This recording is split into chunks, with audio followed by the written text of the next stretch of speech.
Hey guys, tonight we're slipping into a world where the stench of death wasn't a metaphor, it was the morning air, where ringing bells didn't mean salvation, they meant someone else was gone. We're travelling back to one of the darkest chapters in human history. Europe, mid-1300s, the height of the Black Plague. This wasn't a time of dramatic speeches or heroic last stands. It was slow, terrifying, unravelling. A cough meant doom. A sneeze might clear a room. And the worst part? No one understood what was happening. They thought it was divine punishment, bad air, or maybe even cats. You've heard of the plague, but tonight you're going to live inside it.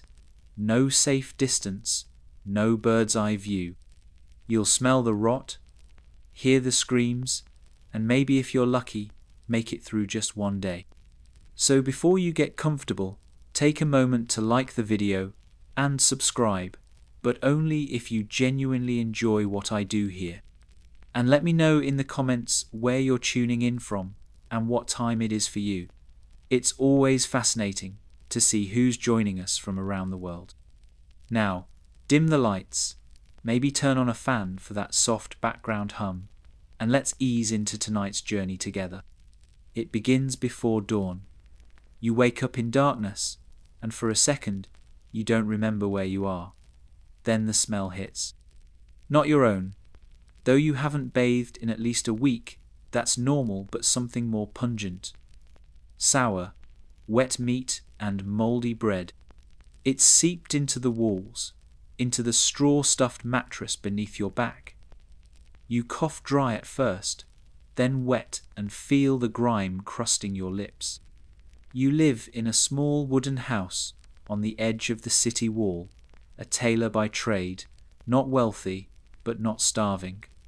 Not yet. Your wife sleeps beside you, turned to the wall. Her breathing is shallow, but steady. That's good. The children are on the floor by the hearth, bundled in old wool and each other. You count their silhouettes by the soft blue-grey light trickling through a slit in the wall. 1, 2, 3. Still here. You sit up, and your joints pop from the cold. No firewood is scarce, and coals for the rich. You piss in the corner pot, and notice the red again. Blood in your urine. You tell yourself it's just a sore irritation. Everyone's falling apart these days. You pull on your rough woolen tunic, crusted at the collar with salt and oil from your skin. Lice scurry between the seams. You ignore them. Everyone does. The city is waking, or rather, the living are. Outside, a bell rings slow, deliberate, each toll spaced just enough to make you count. That's the death bell. 4 times this morning already. Someone nearby. Maybe in your street. You don't check. You push open the warped wooden door and step out onto the muddy lane. It's late autumn, but the air smells like mid-July warm rot and old cabbage. No birds. They've been gone for weeks. They always say birds flee disease before humans understand it's coming. Maybe they're smarter. You pass a neighbour's house, the shutters are closed. A tangle of straw and charcoal is smeared above the doorway in the shape of a cross. You know what that means. Plague inside. You keep your distance, though honestly, who knows if that helps. You try not to breathe too deeply. Your shop is nearby a single-room hovel with 2 stools, a table, and an array of hand tools. Your best shears were stolen last week. Doesn't matter. There are no customers now. Only debts. Nobles have fled to their country estates, and everyone else is either too poor or too sick to care about stitching. You used to have an apprentice, Tomas. Young, always whistling while he worked. He came in with a nosebleed one morning, and 3 days later he was black at the lips and gurgling in your arms. You wrapped his body in rags and left it at the church steps. You don't know if they ever buried him. It's mid-morning now, and the carts have begun to roll through. They come down the centre of the street 2 wheels, a plank, sometimes covered, sometimes not. Today, it's uncovered. The driver doesn't speak. He's masked a long beak-like nose stuffed with herbs. Lavender, you think, or maybe cloves. He doesn't look at the bodies, just loads them. One woman throws herself onto the cart. "Take me," she cries. "I'm already dead." She isn't, not yet, but her face is pocked and swollen, and she's holding her stomach like it's splitting. The cart moves on. You step back inside. The world outside feels thinner now, like everything is quieter, but heavier. Your wife is up now. She's washing the children with a rag dipped in vinegar and water. It doesn't help, you both know that, but it gives her something to do. There's no soap. The bucket water is already cloudy from yesterday's use. You had a neighbour once, a healer of sorts. She used to boil rosemary, sage, and thyme to cleanse wounds. She vanished weeks ago. Some say the monks dragged her to the convent for questioning. Others say she fled the city with her brother disguised as a pilgrim. Either way, she's not here, and the children still cough in their sleep. By noon, the sun is struggling through a sheet of pale clouds, and the market is open barely. Just 5 stalls now, down from 30. No fruit, no meat. Just stale bread, onions, and rats, both dead and alive. You trade a piece of copper for a single loaf. It's mouldy, but you scrape the worst off with your knife. The baker's son glares at you like you've stolen from him. His eyes are sunken. He looks like he hasn't slept in days.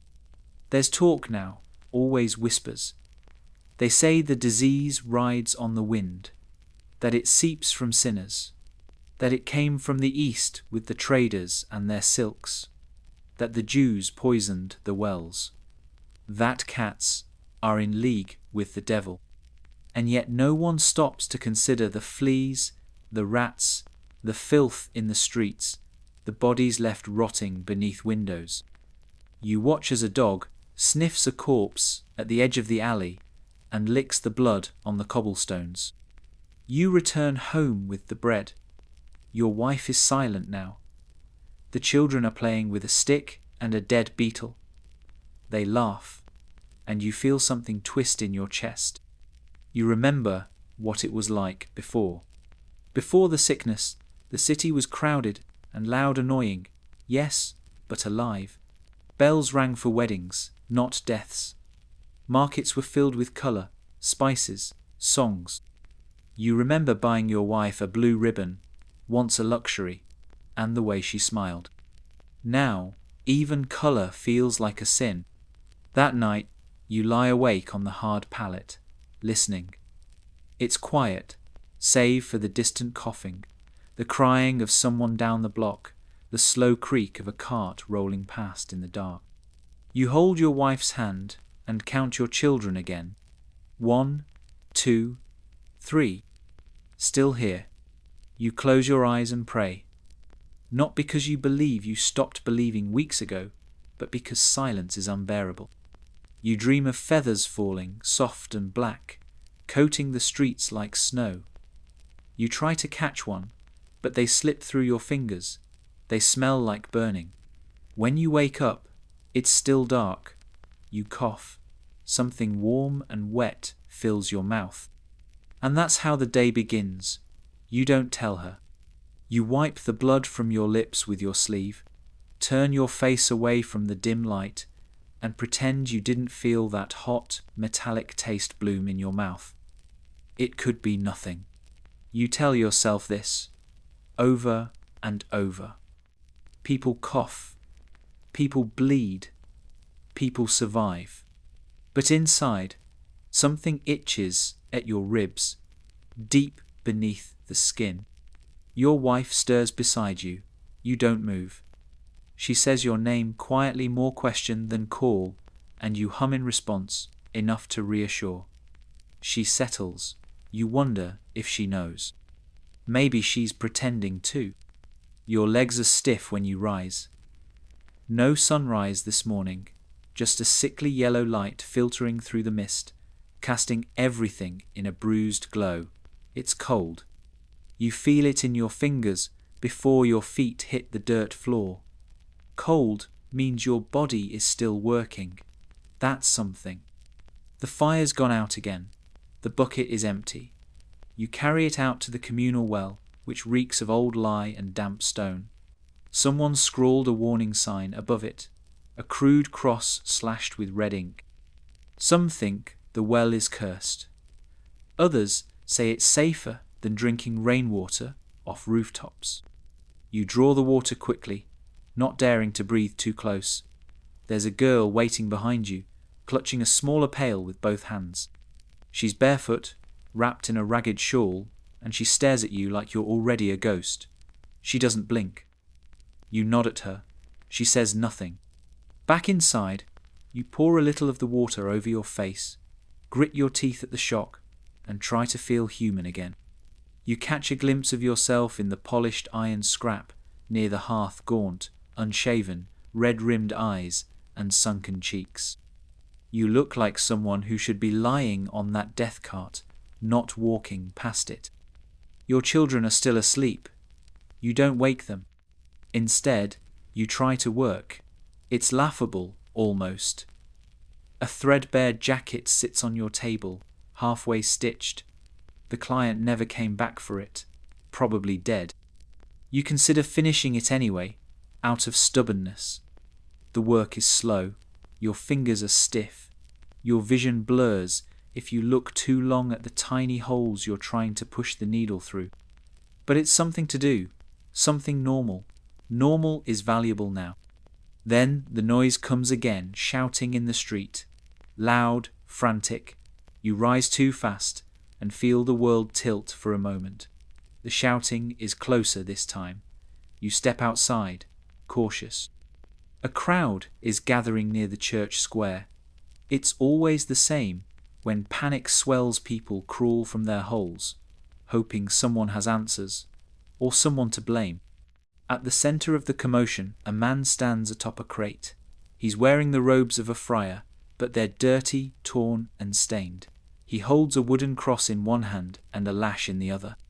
His voice cuts through the chill. "Repent," he howls. "The Lord sees your filth, your sins. This is punishment for vanity, for lust, for pride." You recognize the pattern. This is a flagellant one of the traveling preachers who whip themselves in penance, hoping to draw God's forgiveness through pain. They show up more often now. They walk barefoot from town to town, chanting prayers and bleeding freely. They bring hope to some, to others, only fear. The man drops to his knees and begins to beat himself with the lash. The crowd flinches at each slap of leather on flesh. His back opens in lines. Blood darkens his robe. Children cry. Someone mutters a prayer. Another spits and walks away. You don't stay long. You've seen worse, but it doesn't get easier. Back home, your wife has managed to find a handful of dried beans and has them simmering in a pot. The smell is sour, earthy, and weak like hope on its last breath. Still, it's food. The children eat quietly. You watch them, searching their faces for signs. Pale cheeks? Sunken eyes? You're not sure anymore. Everything looks like a symptom. After lunch, you do something dangerous. You leave the city. The gates are loosely guarded now. Many watchmen have died or fled. You pass through under the pretense of fetching firewood, though few question you. Outside, the countryside looks deceptively normal. Rolling hills. Sparse trees. Birds, yes, birds cawing in the distance. But you know better. You walk to the edge of a small copse, not far from where the gallows used to be. No one hangs there now. They've stopped executions. Plague has rendered punishment redundant. The guilty die just as fast as the innocent. You find some fallen branches and begin bundling them. As you bend, you hear rustling. You freeze. It's a boy. no older than 10. He's crouched beneath a tree, eyes wide, face dirty. He holds a sack to his chest like it's made of gold. You raise your hands. It's all right. He bolts. Gone. You don't follow. You don't want to know what's in the sack. The sun begins to drop, and you feel that familiar tightening in your chest, that primal need to be indoors before nightfall. You hurry back, your bundle of wood under one arm. The gate is still open. That's good. One day, it won't be. That evening, the church bells toll again. 7 times. You don't go to Mass anymore. The priests are overwhelmed, many dead. Services are short, if they happen at all. The sermons have grown darker, more fire than forgiveness. People leave crying, or worse, laughing. Tonight, your youngest asks why people die. You tell her the truth. You don't know. She asks if she'll die too. You lie. Not today. She smiles. You feel something snap in your chest, but you don't let it show. That night, as the fire crackles weakly in the hearth, you hold your wife's hand again.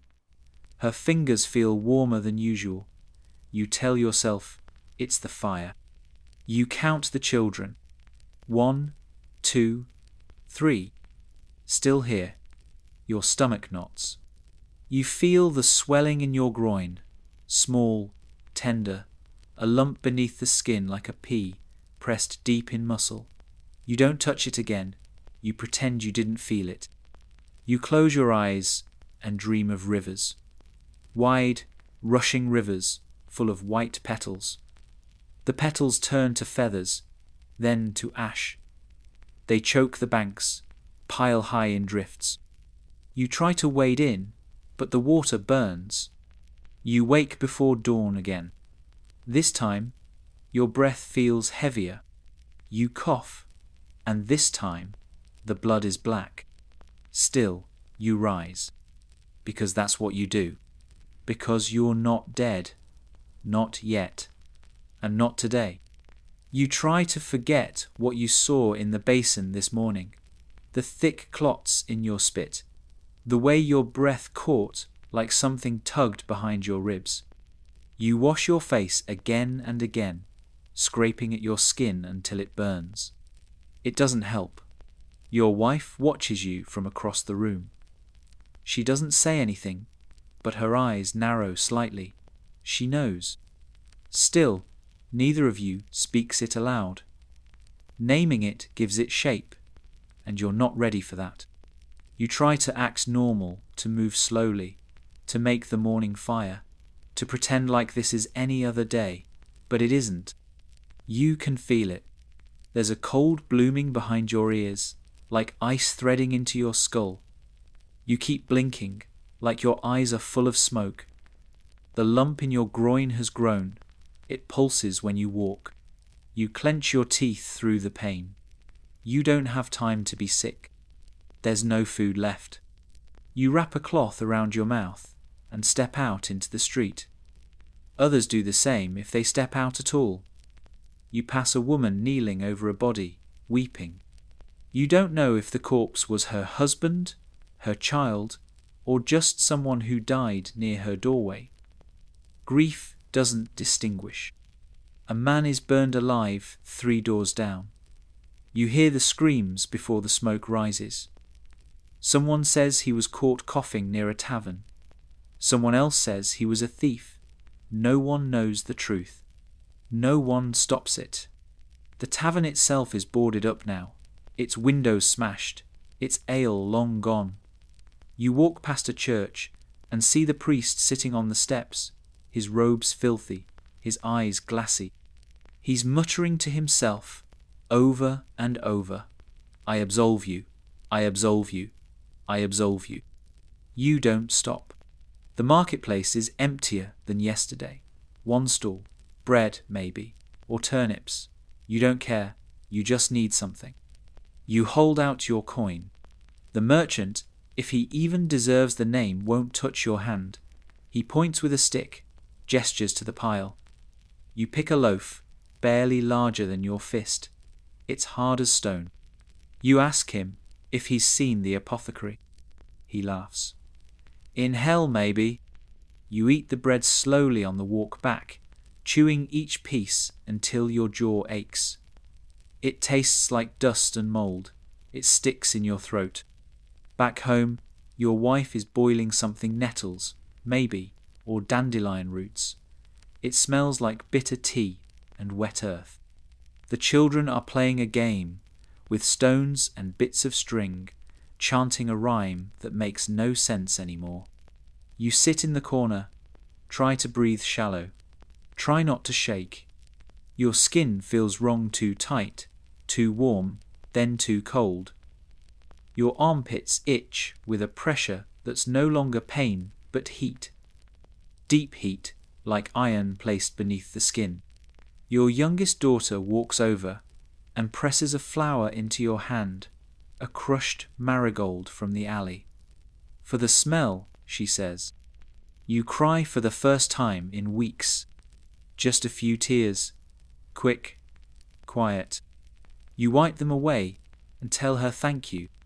Later that day, a cart stalls outside your home. 2 men in hoods climb down. They don't ask. They knock once, then open the door. Your wife gasps, rushes to block them. Not yet, she screams. He's still breathing. One of the men steps forward. His gloved hand grips your shoulder. He leans close, the masked snout hovering inches from your face. Prove it, he says.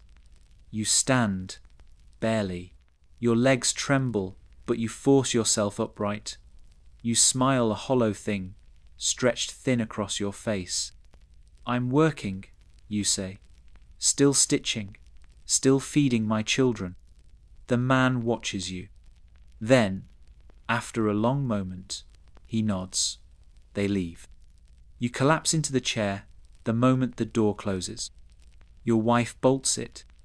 No one says anything for a long time. That night, the fever starts in earnest. It rolls through you like fire under your skin, building in your spine, pooling in your limbs, squeezing your heart like a clenched fist.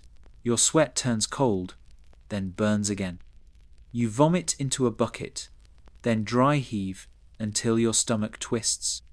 You see things, flashes, the streets outside, black with crows, your old teacher from the guild, beckoning from a stairway that leads nowhere.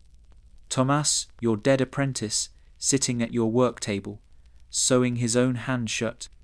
You wake. Your wife is sitting beside you, eyes red, her mouth a hard line. You open your lips, try to speak. It comes out a gargle. She places a hand on your chest. The children sleep nearby. You can't see their faces, just their shapes. You drift again. The next day, you feel better. Worse, in some ways weaker, hollow, but the fire has dulled to embers. You can breathe. You know this doesn't mean you're safe. Some get better for a day, even 2, and then the second wave comes, the real one.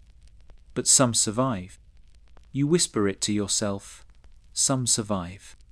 Your wife makes broth from an old onion and what might be beet tops. You can barely hold the bowl, but the warmth steadies your hands. You thank her. She smiles. Just a little. You sleep more, dream less.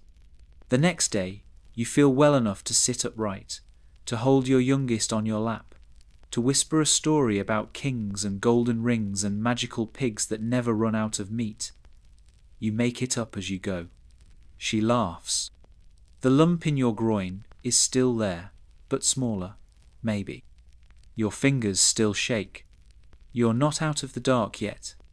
But for now, just for now, you're alive. You kiss your wife's fingers. You hold your children's hands. You breathe. You are still here. You never thought you'd miss the guild house. Before the plague, it was just another obligation, long hours, low pay, endless chatter. but now you dream of it sometimes. The warmth of it. The smell of tanned leather, beeswax, and iron. The clatter of tools. Men complaining about wives, taxes, and the price of wool. Familiar complaints. Human ones. Now everything's different. Now survival is a system of compromises. A web of half-working habits and unspoken agreements.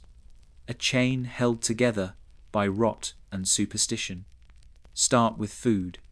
What you eat, you scavenge, or trade, or steal. There's no shame in that anymore. If someone's caught with a bit of onion or a slice of turnip they found, no one asks questions. The markets are all but dead. Most farmers have stopped coming into the city. Too dangerous. The ones who still trade do so behind closed gates, charging 5 times what they used to. Bread is often made from acorns, not wheat. Porridge, if you're lucky, might include lentils, but more often it's just boiled barley and herbs from someone's garden. People eat weeds now: dock, nettle, thistle, even ivy. Some chew on leather scraps, softened in broth, pretending it's meat. A butcher still operates in the northeast quarter.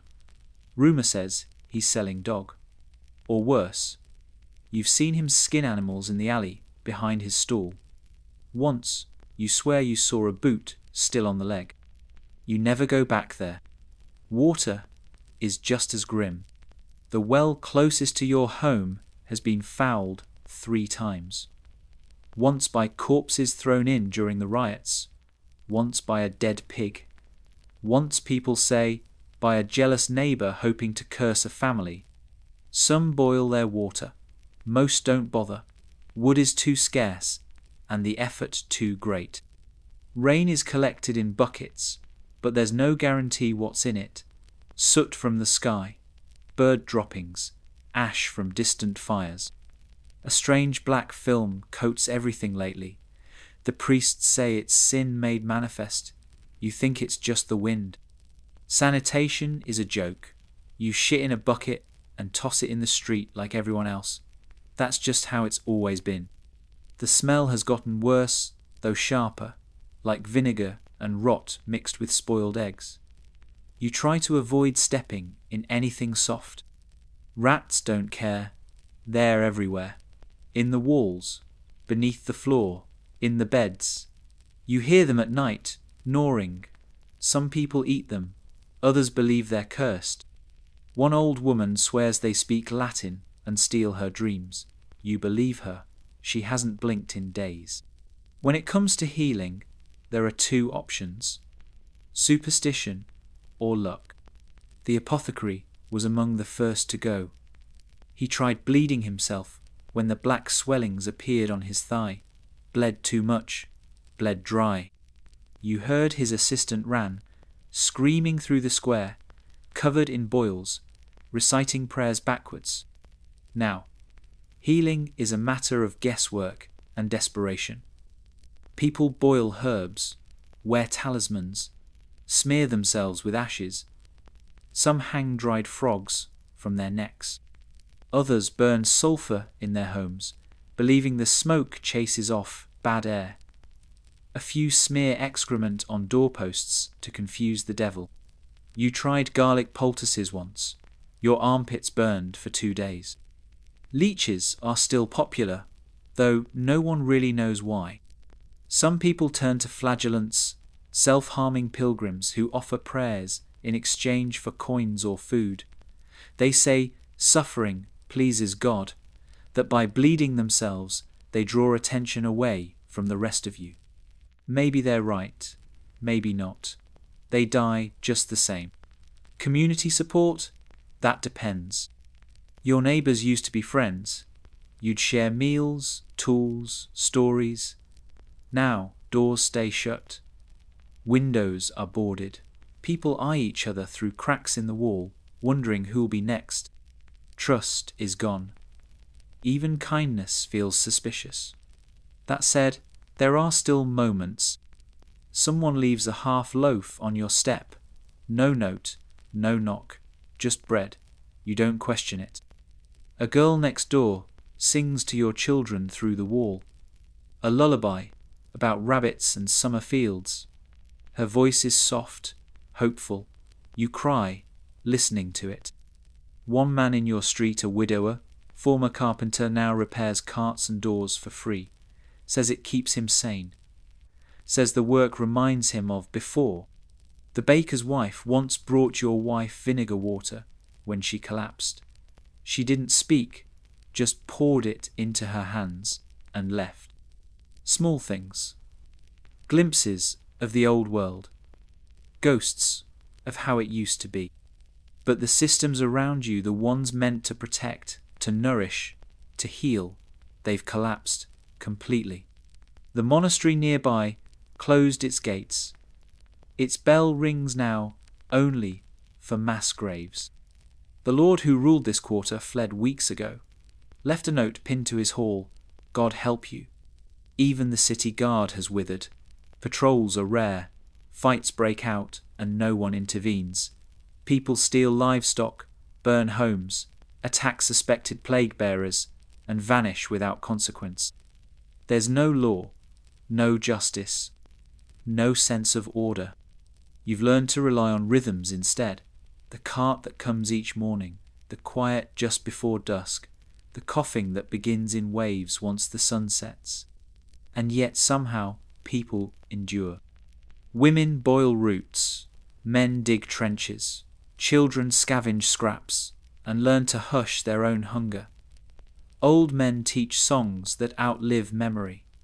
Someone repairs a broken loom. Someone prays louder than the moaning. You do what you can. You patch clothes. You mend boots. You keep your hands busy even when your fingers tremble. Because busy means breathing. Breathing means living. And living even now, even in this hollowed out world of fever and ash, means something. Even if you don't know what anymore. You don't remember the last time someone was buried properly. There used to be processions, candles, bells, psalms sung low and slow, hands held, faces kissed, bodies washed.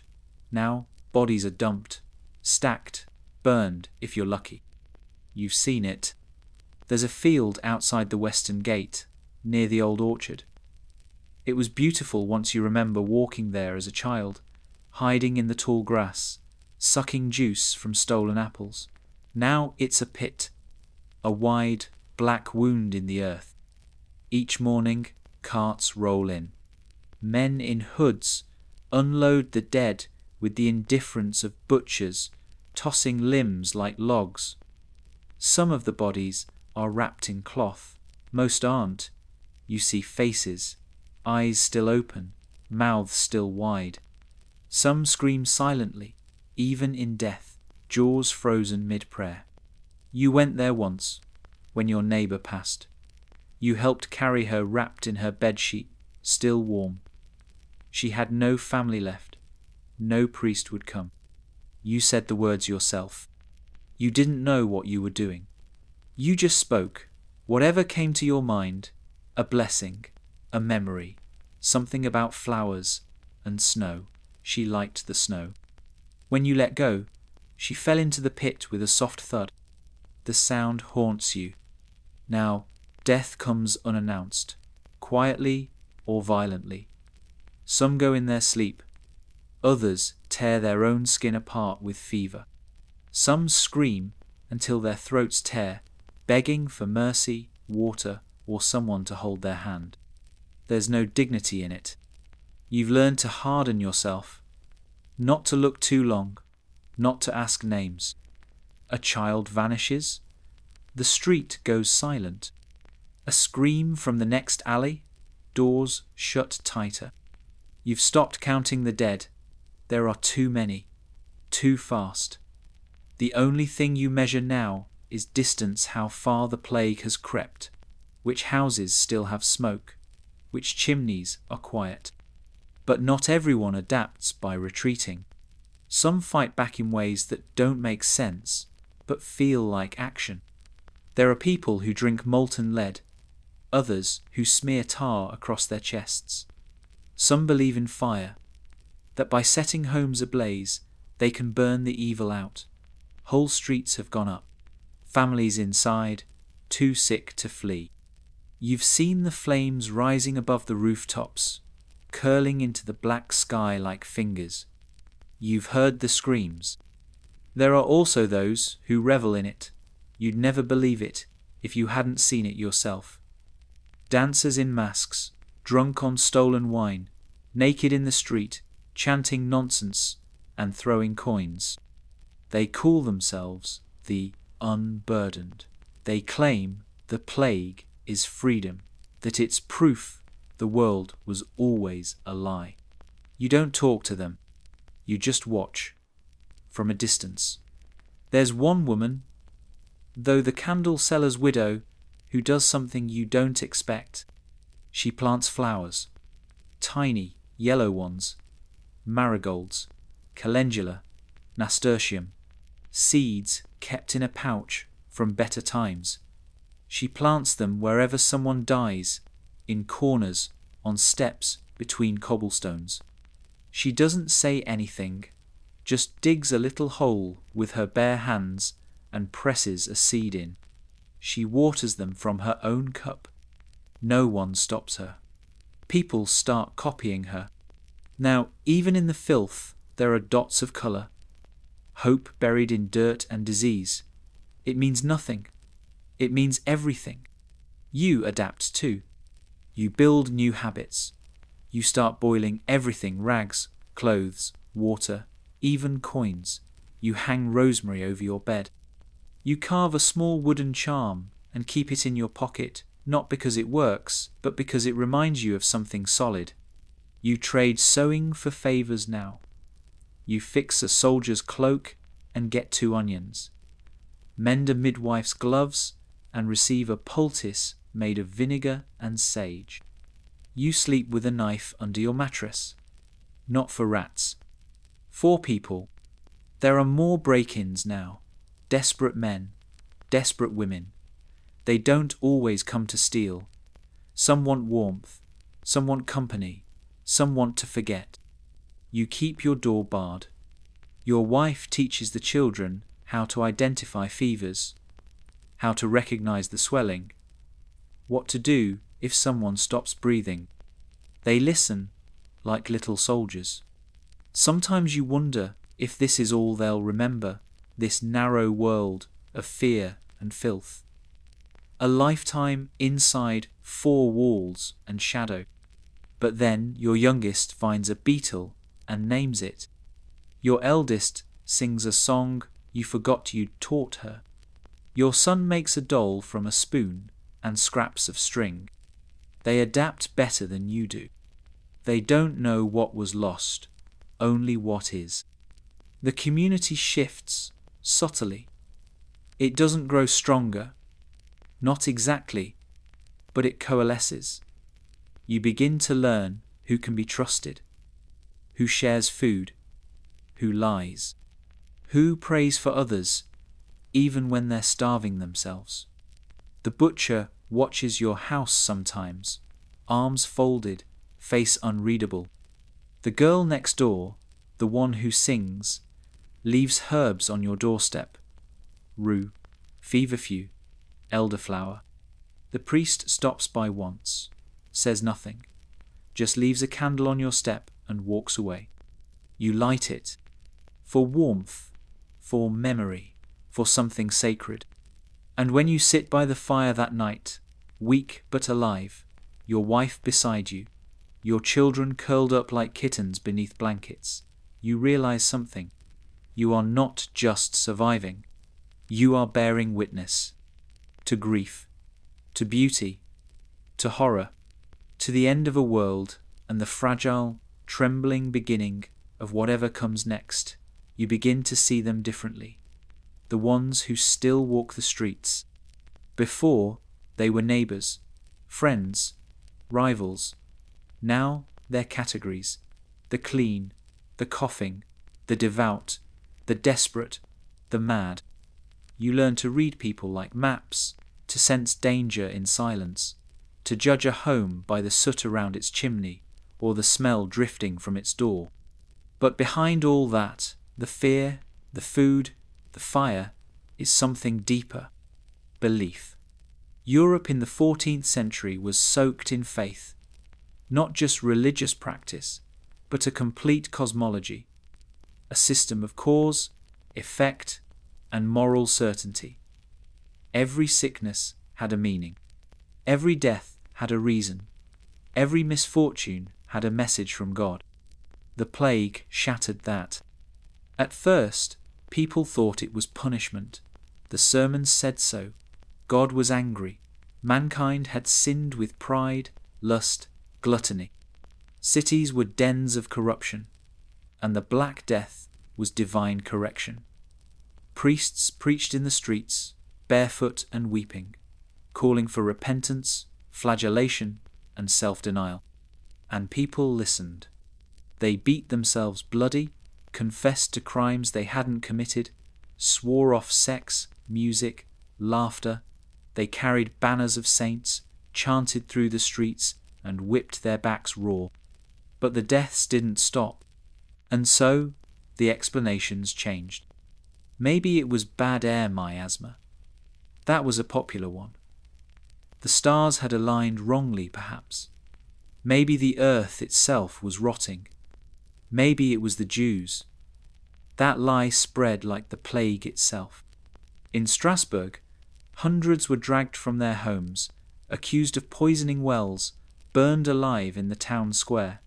Some cities tried to protect their Jewish populations. Most didn't. By 1,349, thousands were dead, not from illness, but from hate. Superstition flourished.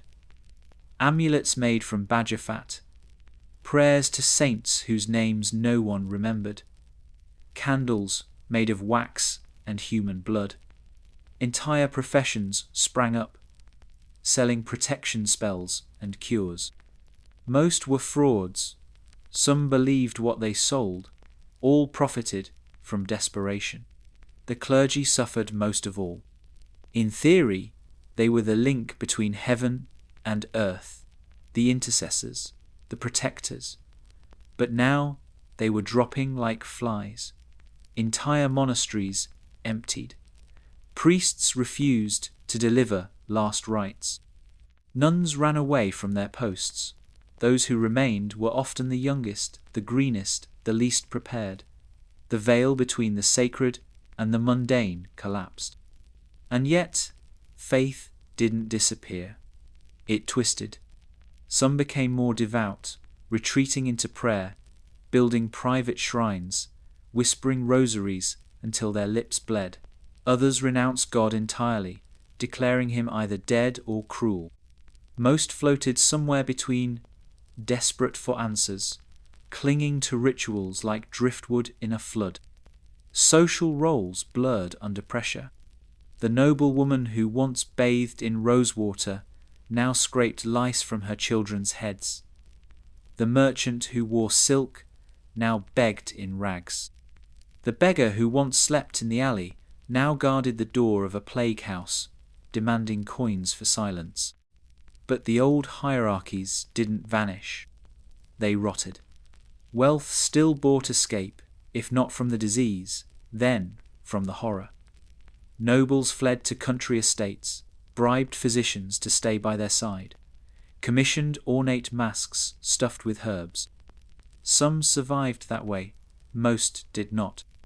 And when they died loudly with guards, doctors, scribes, and yet still helpless. The plague didn't care about titles. Gender roles held, mostly. Women were expected to nurse, to clean, to bury. When men fled, died, or collapsed, women became heads of households quietly, unofficially. Some ran businesses, some healed, some performed emergency baptisms when no priest could be found. They bore more of the horror than most, the caregiving, the cleaning, the burning of soiled linens, the burial of infants. But their labour remained invisible. no one rewrote the laws to recognize them. Doctors, such as they were, remained men schooled in Latin, and theories passed down from Galen and Hippocrates, full of humours and vapours, useless, mostly. The women with roots and boiling pots often had better success, though they risked being labelled witches for it. Children adapted strangely. Some grew silent, old beyond their years. Others grew wild, feral in the streets, unparented and angry. Orphans banded together in tight, savage knots. Some were taken in, some vanished. Some survived by digging through grave pits, stripping rings from fingers too swollen to resist. There were rules still, but they warped. New customs arose. Never share food with someone who coughs. Never sit where a stranger sat. Never take a coin from a dead man's hand. Spit thrice if you walk past a plague cart. Paint a red mark on your house if someone inside has a fever. Burn your mattress if someone dies in it. All unofficial, all enforced with glances, mutters, and sometimes stones. And what of law? The king was far away. The local lords were dead or gone. The magistrates no longer held court. Jails emptied. Some towns set up watch councils, armed men with masks and clubs. Others simply devolved into mob rule. People remembered names, who helped, who hoarded, who coughed and didn't warn others. There were punishments, quiet ones mostly, disappearances, fires, knives.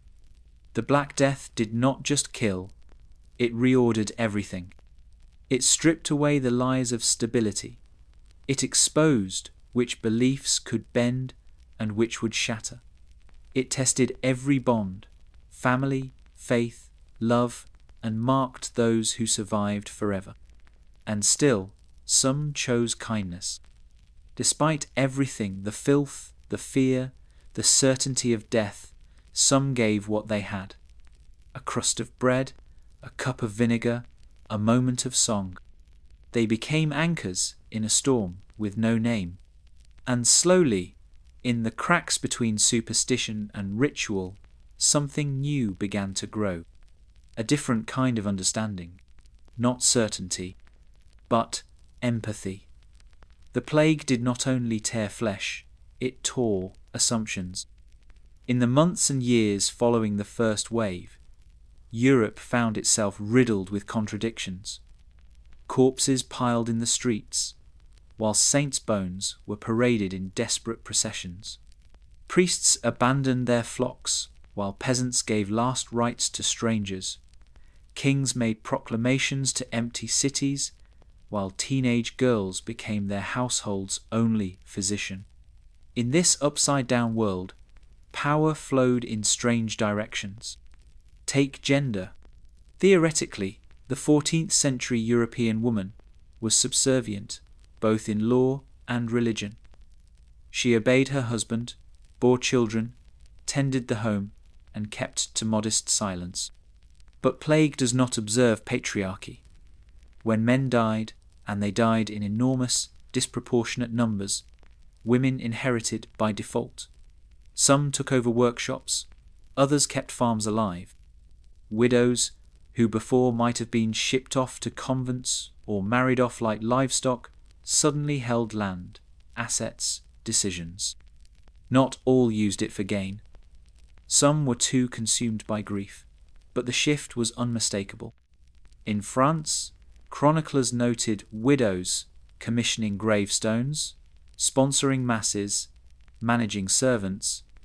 In Italy, women re-established family businesses when their husbands succumbed. In England, market records show a rise in female-led stalls and vendors. For many, it was necessity. For others, an accidental glimpse into autonomy. None of this meant equality. Even now, many of their names are lost, recorded only as widow of or daughter to in hasty parish records. But they were there. stirring pots, mending wounds, bartering, bleeding, burying. The face of survival was often female, whether history cared to write it down or not. And what of power? Formal authority crumbled. Bishops died, leaving their flocks rudderless. Judges vanished. Entire city councils dropped dead in weeks. With bureaucracies gutted, cities turned to whoever was still breathing. In Siena, entire governance boards were replaced by barbers, carpenters, and former apprentices. In parts of the Holy Roman Empire, surviving monks found themselves thrust into leadership simply because no one else could read Latin. In Venice, the merchant class consolidated authority, enforcing quarantine measures long before others dared. It wasn't always orderly. In Marseille, rumours about the government hoarding medicine sparked riots. In Basel, after a local Jew was accused of poisoning the well, the city executed hundreds in a frenzied purge. Leadership became a volatile mixture of fear, fatigue, and whoever held a sword or a scapegoat. The plague also warped morality. Not in the sense of good and evil those concepts persisted, but in how they were applied. A woman who abandoned her fevered husband was once a monster. Now she might be a mother trying to protect her children. A man who looted corpses was a sinner unless he was stripping valuables to buy medicine for his dying sister. A priest who refused last rites might be a coward or the only one left. Every moral code was tested in real time. Communities began creating informal ethics, fluid but firm. People who shared food were honored even if they'd stolen it first. Families who took in orphans were praised, no matter their reputation before. Charity became a more potent virtue than chastity. Mercy more revered than loyalty. This wasn't universal. Some men used the chaos to expand their reach. Lords who had once ignored their serfs now exploited their desperation, charging higher rents for poorer land, demanding tribute in the form of labor. In a few regions, nobles branded survivors with hot irons to mark them as owned, ensuring a tighter grip on what little workforce remained. And yet, serfs began to question. Why obey a lord who fled at the first sign of fever? Why give crops to a church that locked its doors? Why bend the knee to a king whose soldiers died just as easily as the beggars? Rebellion brewed quietly, not always as revolt, but as erosion. In England, peasants who had tasted temporary freedom, less oversight, abandoned lands, began to resist going back. In Florence, labourers demanded higher wages. The supply of healthy workers had plummeted, and they knew it. They bargained, they pushed. Some were crushed, others succeeded. Even among the educated, cracks formed. Medical theories that had stood unchallenged for centuries were called into question. Why had purging and leeching failed? Why did bleeding seem to hasten death? A few radical thinkers began to suspect what we now know, that disease might travel not by stars or sin, but by contact, by invisible agents, by rats. Of course, they didn't say bacteria. They didn't have microscopes. But the seed was planted, a shift from mysticism to observation, from obedience to inquiry. The old world was dying, not just in flesh, but in thought. Even art changed. Where once paintings showed saints and miracles, they now showed skeletons dancing with the living. The dance macabre became a motif across Europe, a reminder that death came for everyone, king and cook, maiden and monk. In this way, the plague equalized brutally, but absolutely. The great irony was that death, more than philosophy or politics, became the force that shook the social order. Not speeches, not armies, just decay. And in the space, It carved out a black hollow where law and law used to live. A strange and desperate form of resilience took root. People didn't understand the plague. Not truly. They didn't know about fleas, or Yersinia pestis, or how poor sanitation fueled the spread. But they did understand this, that the world could change overnight, that the rich might starve and the poor might live, that God might be silent and still love survive. That strength could look like a girl planting flowers beside a corpse. That morality could be a bowl of soup. That history would forget their names, but not their endurance.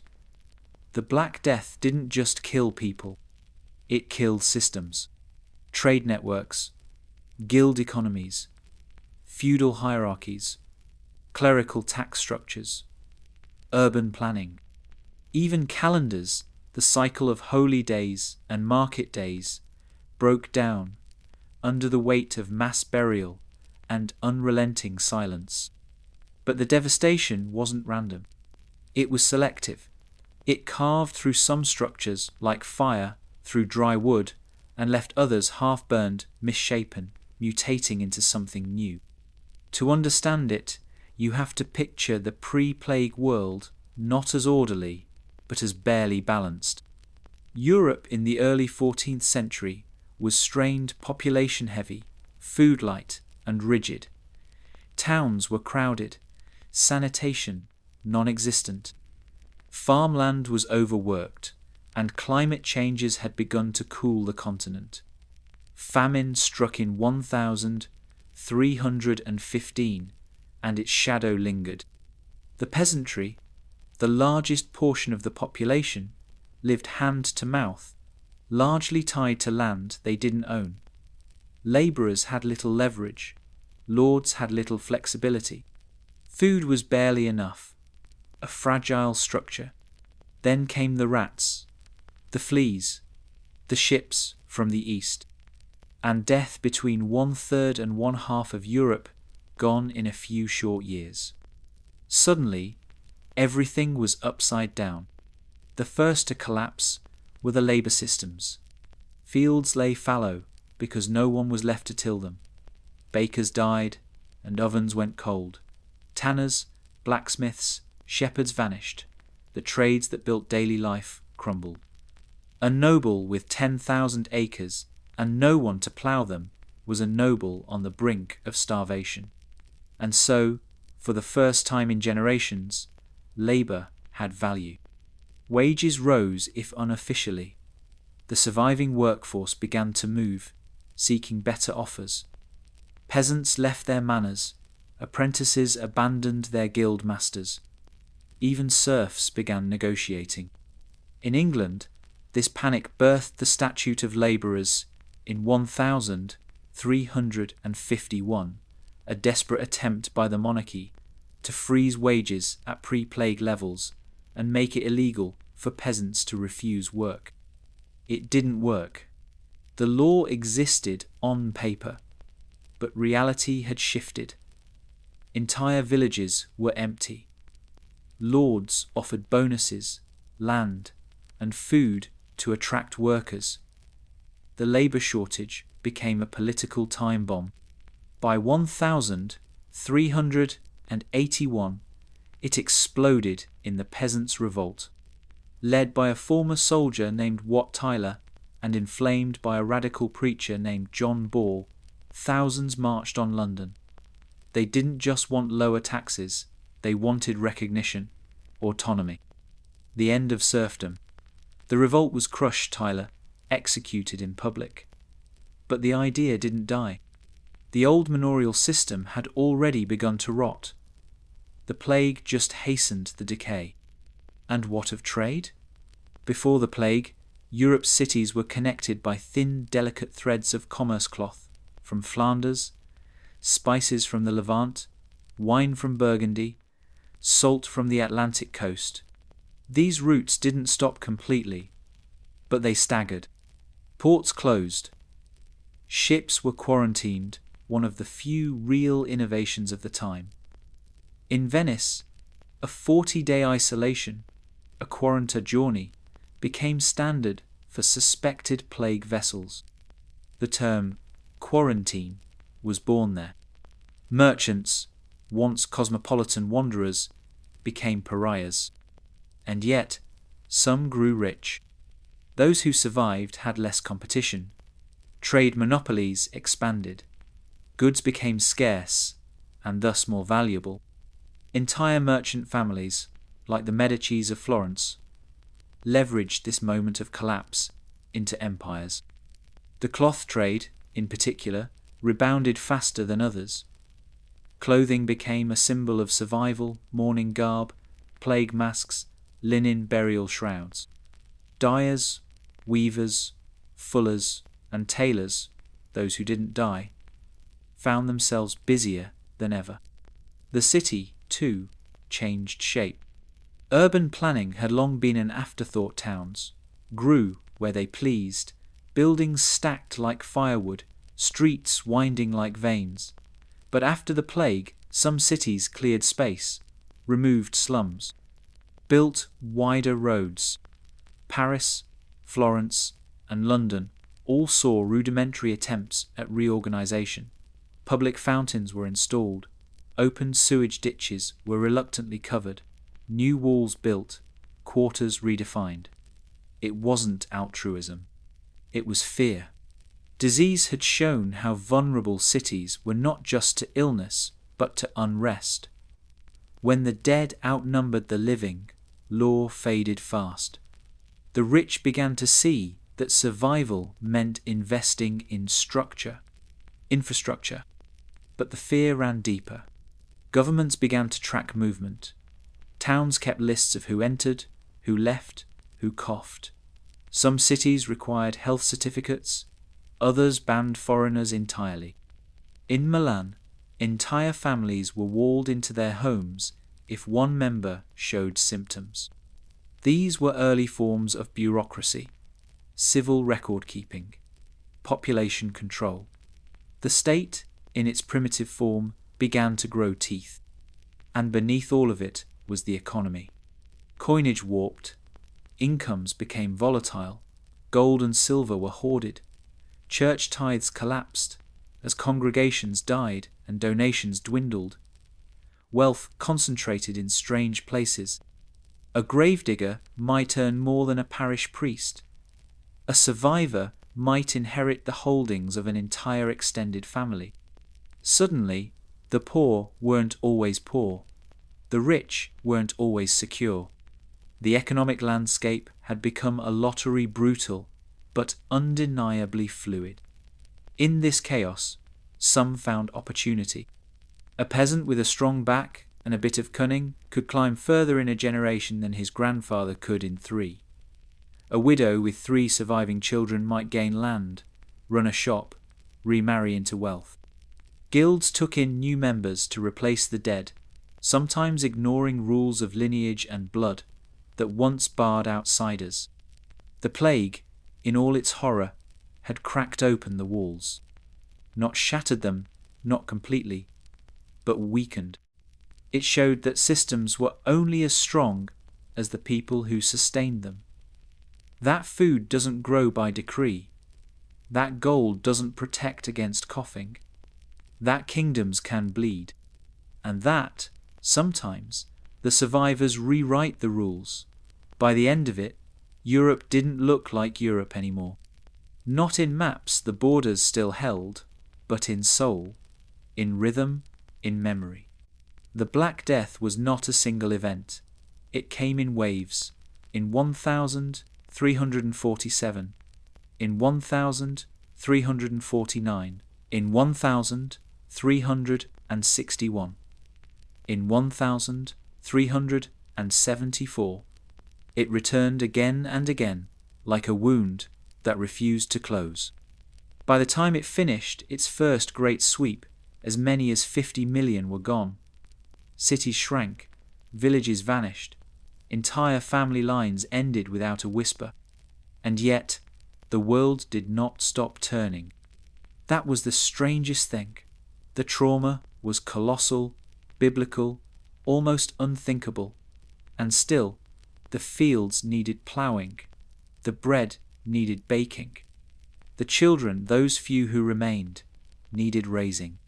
Some historians argue that the Black Death ushered in the end of the Middle Ages, that the Renaissance rose like a phoenix from the ashes. And while there's truth in that, in how art, science, and skepticism gained ground in the century that followed, it ignores the immediate human cost. Because what lingered most wasn't innovation, it was silence. Empty streets where markets used to hum, churches echoing with half voices, fields gone wild, graves too many to mark left behind like footprints in mud. Survivors did not celebrate. They endured. Many were permanently changed mentally, emotionally, spiritually.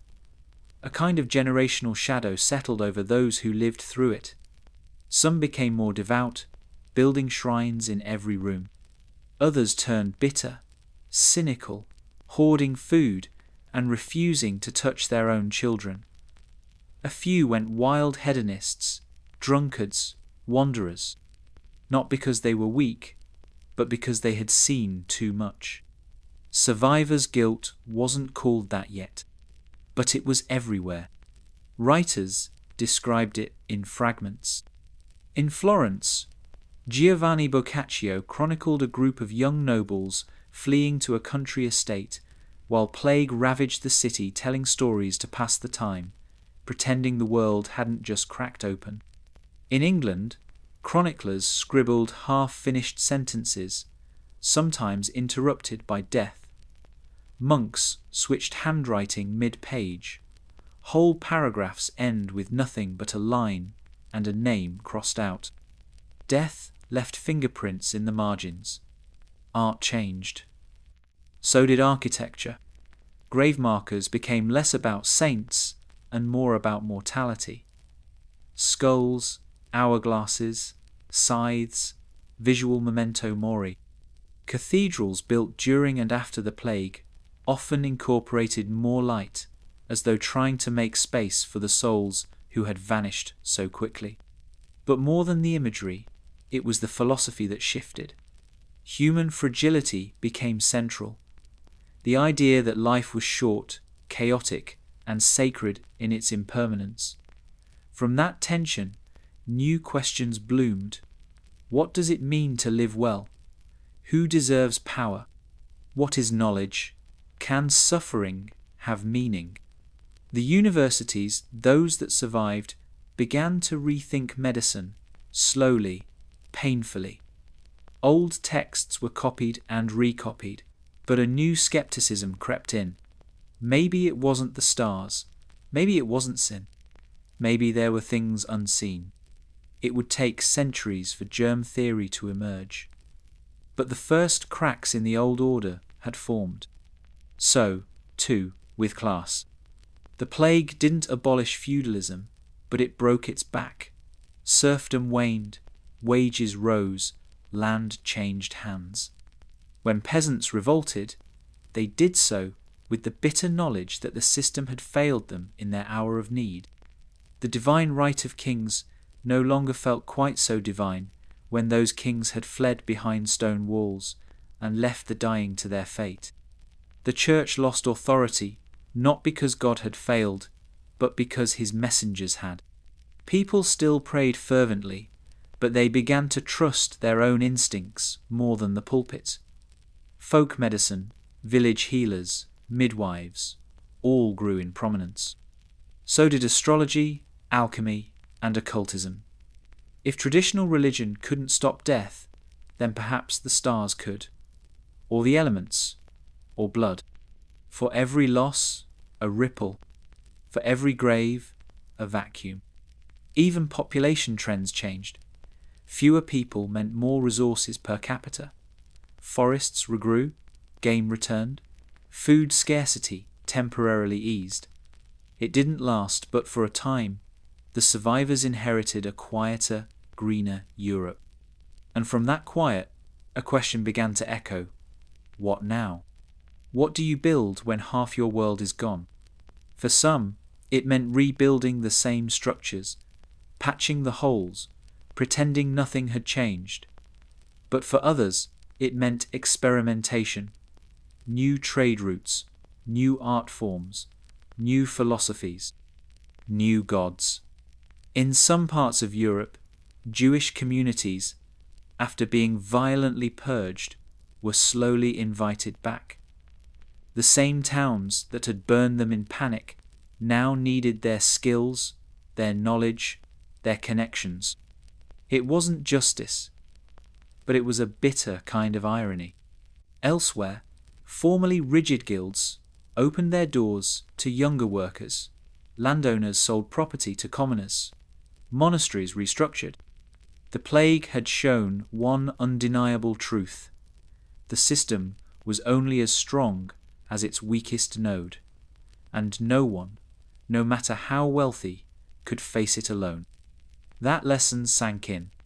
Not immediately, not uniformly, but deeply. And what of those anonymous souls? The tailor, the widow, the apprentice, the child with the beetle. Most were never recorded. Their bones lie in mass graves, unmarked, unknowable. Their names, their fears, their stories, their tiny moments of courage are gone to dust. And yet, the world they shaped remains. In the roads we walk, in the wages we earn, in the science we trust, in the music we sing at funerals, in the knowledge that even in history's darkest chapters, humans did not vanish, they persisted. They stitched, they boiled roots, they kissed their sick children and stayed. They lived. And because they lived scarred, grieving, resilient, so do we. Sarajevo, June 28, 1914, 9:28 a.m. The city smells like coffee, horses, and wet limestone. Morning sun spills down narrow alleyways. Church bells ring through the haze. Men in bowler hats argue about politics at sidewalk cafes. Women glance into shop windows at French gloves and Viennese lace. Children shout and chase pigeons in the square near the Latin Bridge. To a casual eye, the empire looks intact. But it isn't. Austria-Hungary is a rotting chandelier, ornate, glittering, and just one thread away from collapse. Its people are restive. The Serbs are furious. The Slavs want independence. The Hungarians want more power. The Bosnians want to breathe. The emperor wants quiet. And so, into this tension steps a man with a mustache and an open car. Archduke Franz Ferdinand, heir to the Austro-Hungarian throne, has come to inspect military exercises. A show of force, a little imperial polish on a rugged colonial outpost. It's his wife's first public event in Sarajevo. Her name is Sophie. She wears a white dress and a matching hat, both elegant, both absurdly vulnerable. They've been warned. The city is crawling with whispers of revolutionaries, anarchists, nationalists. The Black Hand, a Serbian underground group, has drawn maps and forged connections. 7 men are in position. Some carry bombs, others pistols, all of them young. The youngest is just 19. His name is Gavrilo Princip. He is not tall, not strong, not rich. He is a boy with tuberculosis, bad teeth, and a dream of martyrdom. He believes dying for his country is the only thing he can still afford. 10:10 a.m. The Archduke's motorcade departs from the train station. 6 open-top cars. Flags flutter, soldiers at attention. The crowd is larger than expected. Some cheer, some glare. Everyone watches. One of the conspirators, Nedeljko Chabrinovich, waits near the Appel quay. His bomb is homemade, packed in a metal tube, concealed in a satchel. He sees the Archduke's car. He lights the fuse. He throws it. The bomb hits the folded roof of the car and bounces off, lands under the next vehicle, and explodes, injuring 20 people. Smoke, screams, chaos. But not the Archduke. He's shaken, his collar is ripped. Sophie is pale but unhurt. The car speeds away. Chebrinovich swallows cyanide and jumps into the river. The cyanide doesn't work. He vomits violently. The river is too shallow. Police drag him out by the arms and beat him unconscious. 10:35 a.m. The Archduke insists on continuing. He's going to the town hall. When they arrive, the mayor begins a pre-written speech, barely acknowledging the assassination attempt. Franz Ferdinand interrupts, furious. "I come here on a visit," he growls, "and I am greeted with bombs. It is outrageous." Still, the ceremony continues. He accepts a gift of artwork. Sophie smiles, politely. Photographers snap blurred images of their strained faces. Plans change. The Archduke wants to visit the hospital to see the wounded. A compassionate gesture. He climbs back into his Graf, stiff double phaeton with Sophie beside him. The motorcade rolls out. But no one tells the driver that the route has changed. They take the original path straight down Franz Joseph Street, past Moritz Schiller's Delicatessen, toward the Latin Bridge. Gavrilo Princip is there. Not because of a plan. The earlier attempt had failed, and he had wandered aimlessly, sick with despair and shame. He stood by the Delicatessen, eating a sandwich, unsure what to do next. And then the car turns the corner. It slows to a stop, just 10 feet from where he stands. The driver is confused. No one gives orders. Princip sees the Archduke. He steps forward, raises the pistol, fires 2 shots. The first bullet pierces Franz Ferdinand's neck. The second hits Sophie in the abdomen. She collapses instantly. He cries out, "Sophie! Sophie! Don't die! Stay alive for our children!" She doesn't answer. She's already gone. By 11:00 a.m., both are dead. Princip is tackled, beaten, arrested. He tries to shoot himself. The gun is kicked from his hand. He is taken away in chains. The world stutters, then ignites. Austria blames Serbia. Serbia denies involvement, demands, deadlines, mobilizations. Germany offers support. Russia counters. France watches. Britain hesitates. Treaties activate like dominoes. By August, millions are in motion. Horses, cannons, letters home. Troops marching toward trenches they'll never leave. Gas clouds, barbed wire, shell shock. The Great War has begun. Because of a sandwich. Because of a wrong turn. Because of a 19-year-old with a pistol and a sickness in his lungs. History likes to pretend it makes sense. That events are the result of logic, strategy, inevitability. But Sarajevo says otherwise. Sometimes the world unravels because a driver wasn't told to turn left. News travels faster than bullets. Even in 1914. Within hours of the assassination, telegrams crackle across Vienna, Berlin, and Paris. Couriers dash between ministries in muddy boots. In Budapest, stiff men in velvet chairs lean forward over polished tables. In Belgrade, officers sit silently, waiting for the knock on the door. At train stations, from Krakow to Constantinople, men light cigarettes with trembling fingers. They all know what this means. They just don't know how fast it will happen. The official death notice is brief. Franz Ferdinand and his consort, Sophie, Duchess of Hohenberg, perished this morning in Sarajevo after an attack by Serbian terrorists. The empire mourns. But mourning is a formality. What follows isn't grief, it's calculation. Franz Ferdinand wasn't exactly loved. Within the empire, he was seen as cold, conservative, and dangerously reformist all at once. He wanted to centralize power, strip privileges from Hungarian elites, and maybe, just maybe, offer Slavic minorities a bigger seat at the table. He was stiff, unpopular, and inconvenient. But now he's a martyr, and martyrdom is useful.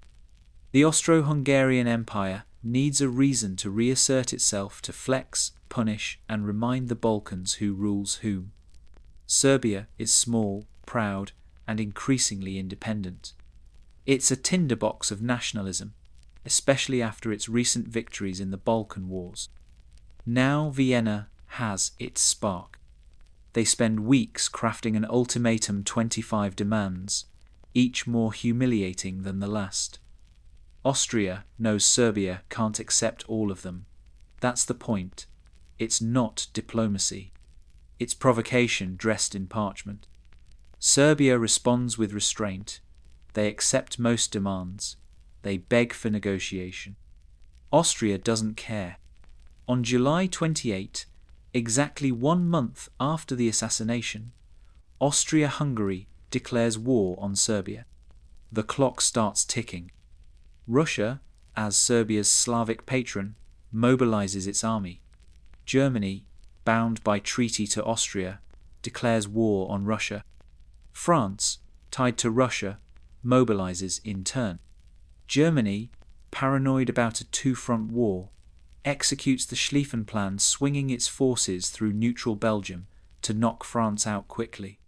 Britain, honouring Belgian neutrality, declares war on Germany.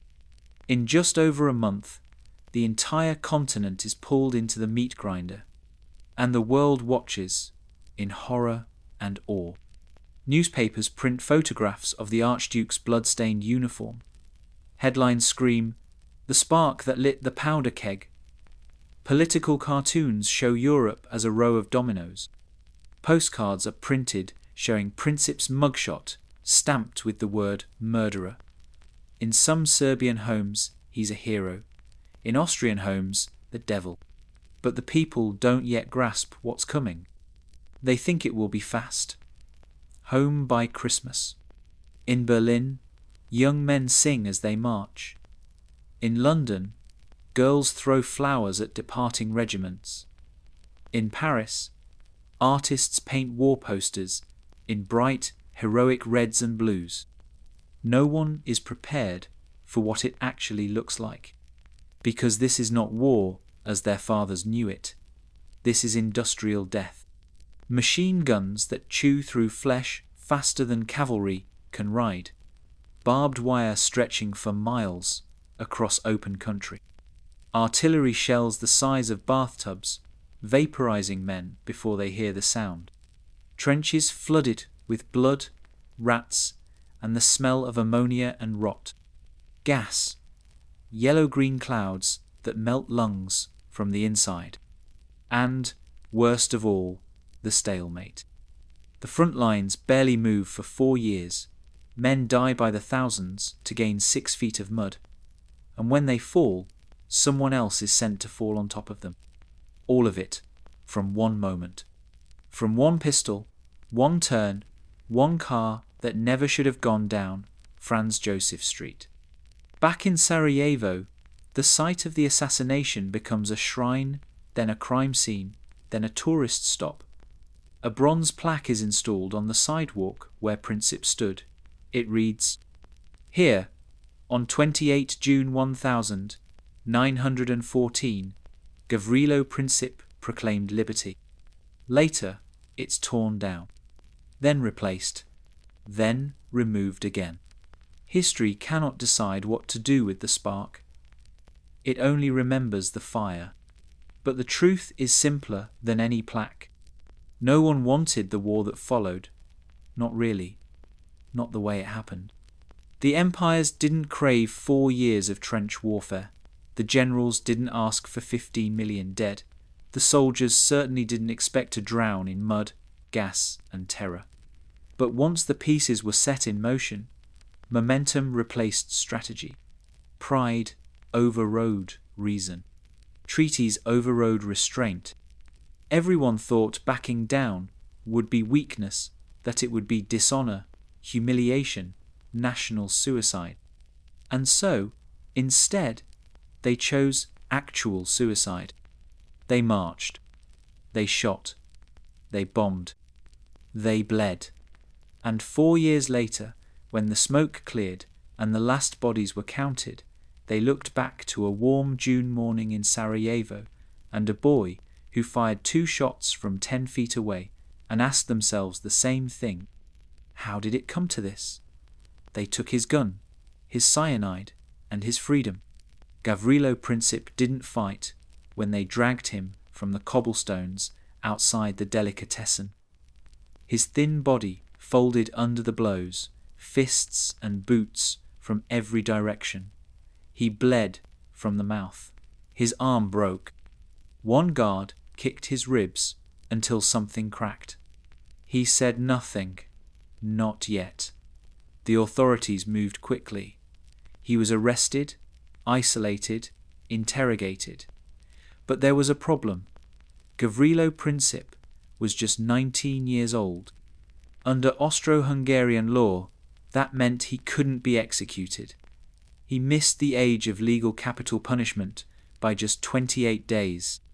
So they gave him 20 years in prison, the maximum allowed.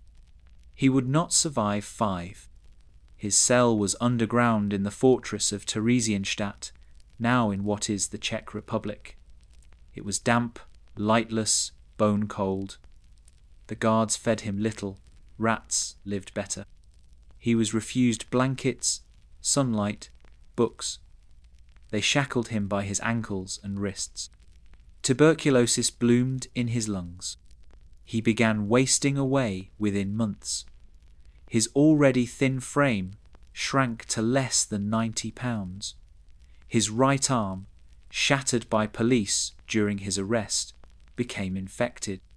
He developed skeletal tuberculosis, a form of bone decay that gnaws cartilage down to pulp. The pain was constant. Eventually, they amputated the arm, without anesthetic. A soldier who watched it said he didn't cry out. He simply stared at the ceiling, lips moving silently. Whether he was praying or cursing, no one knows. He was still just a boy. While Princip rotted in his cell, Europe tore itself apart.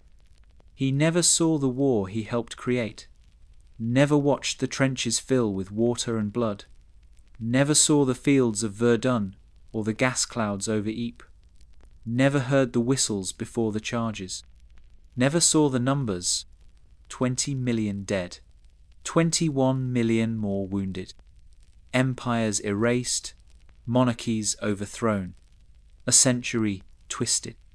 He never met the orphans, never smelled the hospitals, never saw the boots stacked in rows because there weren't enough coffins. All he had was darkness, fever, and rot. Did he regret it? We don't know. Some records claim he believed the war would be local, a Balkan struggle between Serbia and Austria, a skirmish, a statement. Others say he was proud, even after his arrest, defiant in court, convinced he had struck a blow against imperial tyranny. But others describe him differently, shaken, sick, uncertain. A boy who had made history and realized, too late, that it was not a clean act of rebellion, but the flick of a match in a dry forest. In his final months, he wrote brief notes to the prison chaplain, fragments of thought, some political, some poetic. In one, he wrote, "I am not a criminal, for I destroyed one who was evil. I carry the burden of what I did, but do not mistake me for a beast." He died on April 28, 1918, just shy of his 24th birthday. 3 months later, Austria-Hungary itself would collapse. The war ended that November, and Gavrilo Princip Frail, faceless, unburied, had already become myth. Today, he's remembered differently, depending on where you stand. In some Serbian circles, he's hailed as a freedom fighter, the man who dared challenge empire with a bullet. In Austria, he was long remembered as a terrorist. In the West, he's often just a footnote, the teenager who accidentally started World War I. But Princip didn't invent the war. He didn't craft the treaties, build the empires, or train the armies. He didn't write the ultimatum or sign the mobilization orders. He just pulled a trigger, and the world already soaked in fuel caught fire. Maybe the most terrifying part of history is this. Sometimes it takes only one sick boy, one cracked sidewalk, one wrong turn. And what follows is not fate or justice or clarity. What follows is chaos, wrapped in flags, justified in speeches, measured in bones. And when the smoke finally clears, we are left wondering whether that spark was ever necessary at all. You wake to the smell of damp wool and old leather.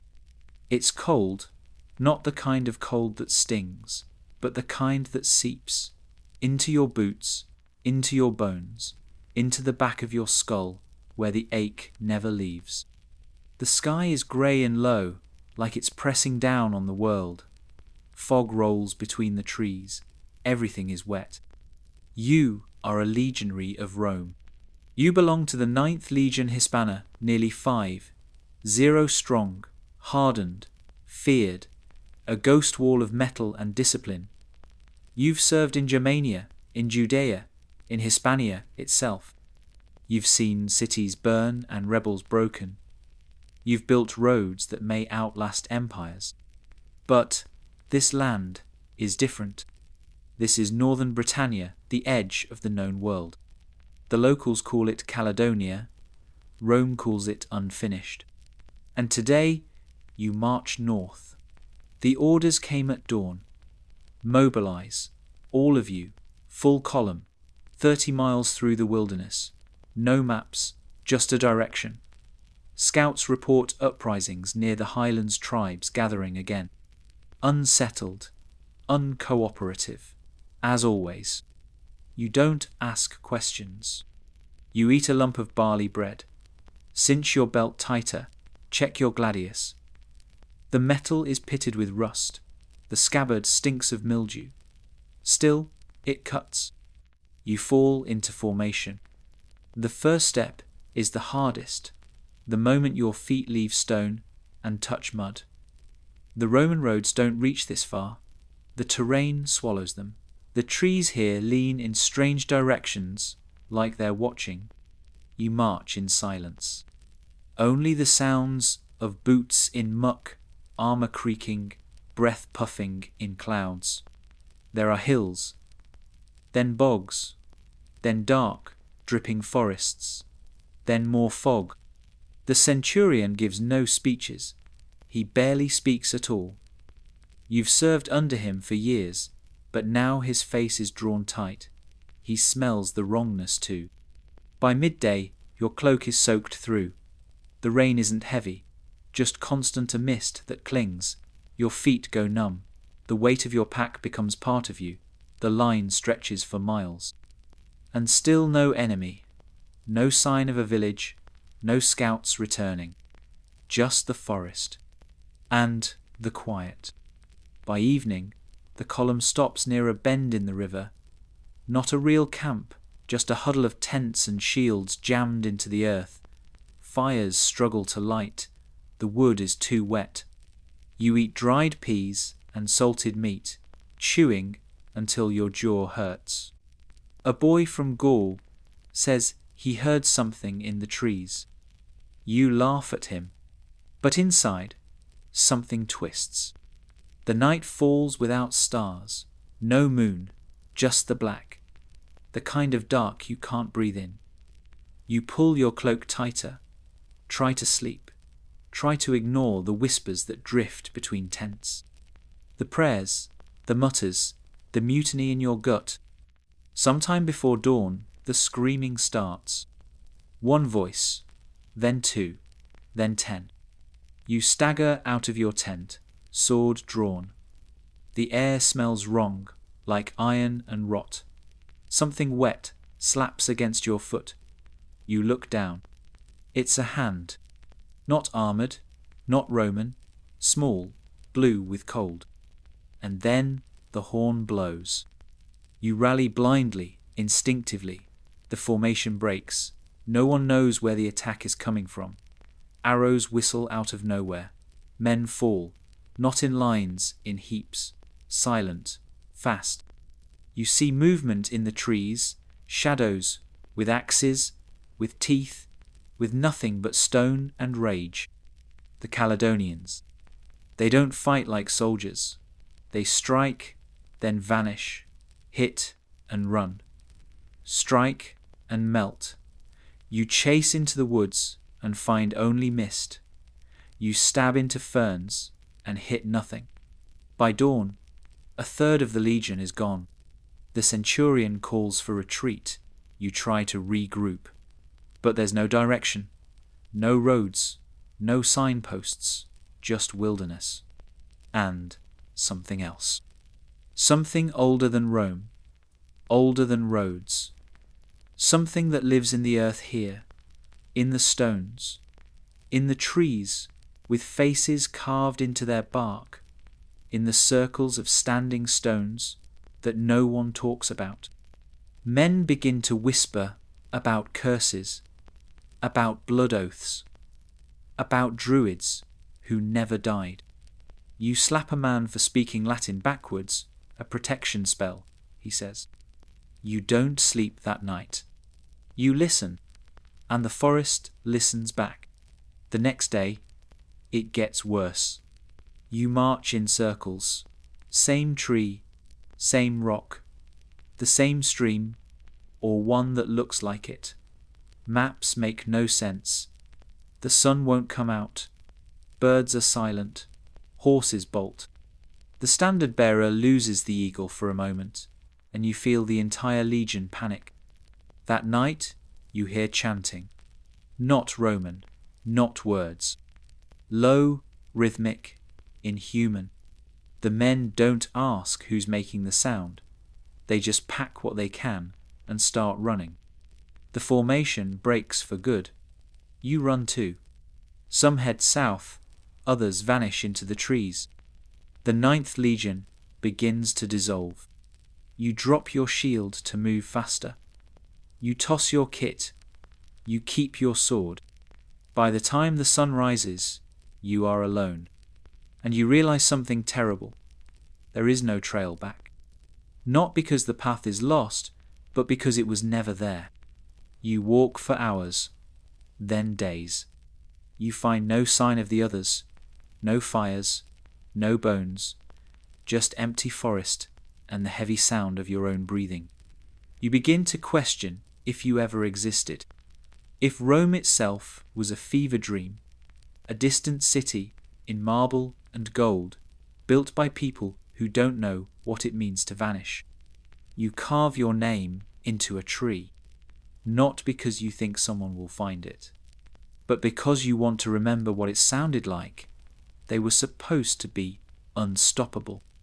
The Legio IX Hispana, the 9th Spanish Legion, had a reputation carved in blood and stone. Founded before 50 BCE, it fought under Julius Caesar in Gaul, bled at the Battle of Pharsalus, crushed Boudicca's rebellion in Britannia, and built forts from the Rhine to the Tigris. And then it vanished. Not slowly, not with records, retirement, or reassignment. It simply disappears from Roman military rolls around 120 CE, like a flame snuffed out in fog. The last hard record we have is from York, Eboracum, Britain, where the 9th was stationed around 108 CE. A stone inscription found there reads, "To the Emperor Trajan, the 9th Legion, which built this gate. After that, nothing. No mention in records, no transfer orders, no casualties listed, no commendations, just silence. So what happened? Theory 1. Annihilation in northern Britain. This is the most romantic and terrifying explanation. Around 120 CE, Rome was still trying to pacify Caledonia, modern-day Scotland. The tribes there, the Caledonii, the Maetai, the Damnoni, were fierce, mobile, and guerrilla-minded. Dense forests, bogs, and brutal winters made them nearly immune to Roman tactics.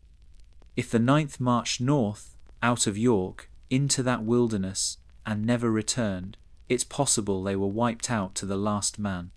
Historians point to the lack of a formal record as circumstantial evidence. If a legion was annihilated in defeat, the Romans might have chosen silence over shame, particularly under Hadrian, who was focused on stabilizing the empire, not advertising its failures. It would have been a logistical and emotional disaster. An entire legion lost in the mist. Theory 2. Transferred east, destroyed elsewhere. There's some evidence that elements of the 9th Legion, or at least their commanders, turn up in the east. A tombstone in the Netherlands names a centurion of the 9th who died around 100 and 2130 CE. Other inscriptions in Germany and along the Danube reference men once connected to the 9th. One even appears in Judea. Could the 9th have been quietly reassigned, broken into detachments, or renamed? Possibly. But if so, why the silence in official records? Why is the legion never mentioned again in any formal military context when other legions that were decimated in battle were still memorialized? Even legions that lost disastrously, like the 17th, 18th, and 19th at Teutoburg Forest, are remembered. Their standards were mourned, their names were cursed, but not the 9th. Just gone. Theory 3. Bureaucratic shuffle and renumbering. Some scholars suggest the 9th was quietly merged with another legion, or that its name was retired for political reasons.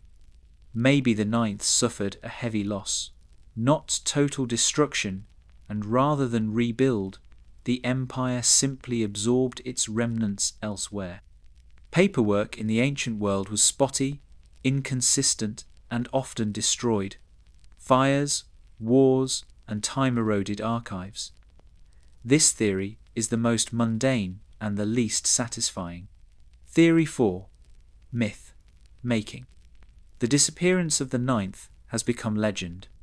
In the 20th century, it inspired novels like The Eagle of the 9th and films like Centurion and the Eagle. These stories tend to favour the massacre in the mists, theory dramatic, cinematic, final, but they're built on a small pile of evidence and a large pile of imagination. The truth is, no mass grave has ever been found.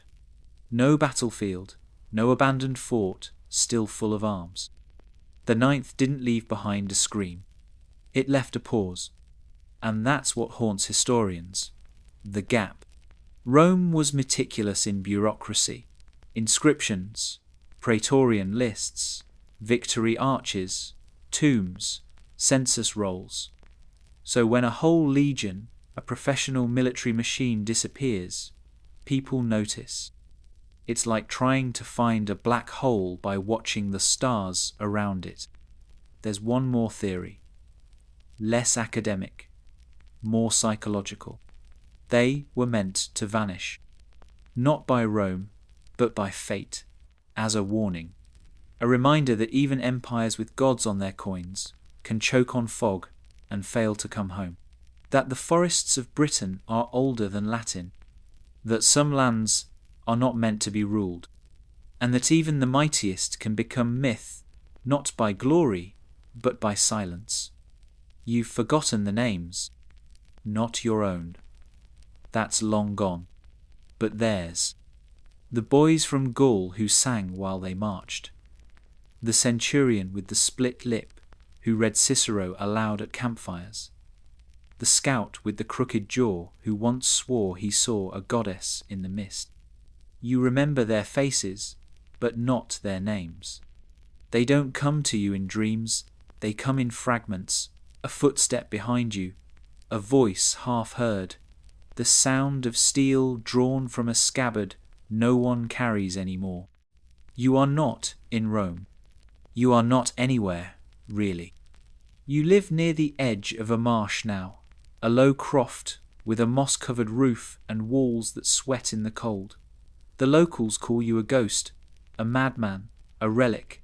You understand a little of their language. Enough to trade herbs. Enough to hear the stories they whisper when they think you're not listening. They say a great army once came from the South Red Shields, gold standards, and vanished into the woods. Some say they were eaten by the land. Others say they married witches. Some say the crows remember. No one says your name. No one knows it. That feels right, because you're not a soldier anymore.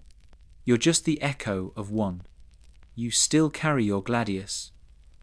It's chipped and rusted now, more memory than weapon. You keep it wrapped in linen beneath your sleeping mat. Sometimes you press the blade to your palm, just to feel its weight, to be sure the world was real once. The forest has changed. The trees are taller, the paths are overgrown, but the wrongness still hums beneath the moss, the sense that something watches, not with eyes, but with memory. Like the land itself hasn't forgotten what it swallowed.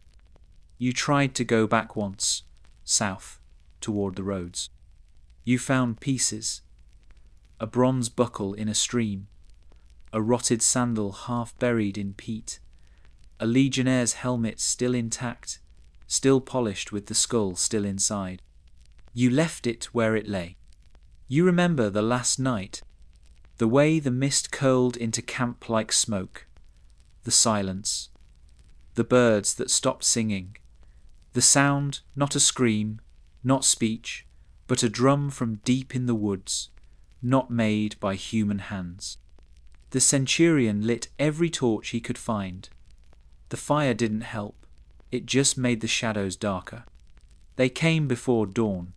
You never saw them, just the aftermath, the empty tents, the snapped standards, the footprints that led nowhere, the horses slit open and gutted like offerings.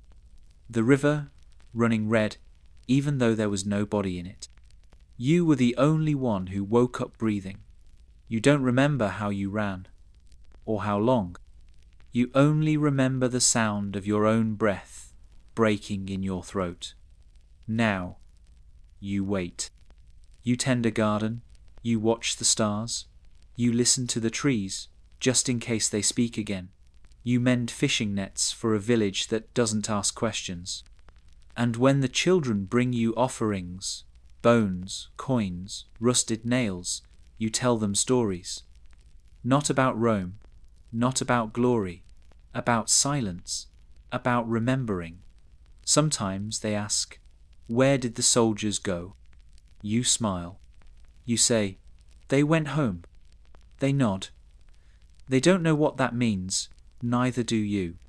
On cold nights, when your joints ache and your breath fogs the glass, you lie awake and try to count the missing, not the dead, the forgotten, the men who marched beside you, who left no graves, who were erased not by war, but by time.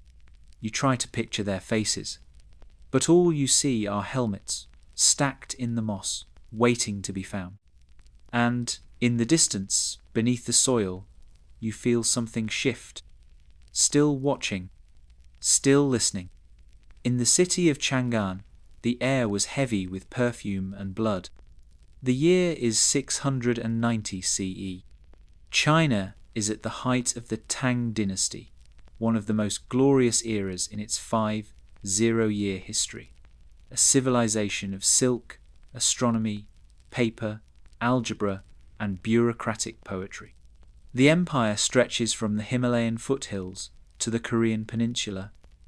Its capital, Chang'an, is a walled marvel of geometry and splendor, a city of 1,000,000 souls and exactly one ruler. Her name is Wu Zetian. She is 65 years old, and she has done what no other woman in Chinese history dared attempt.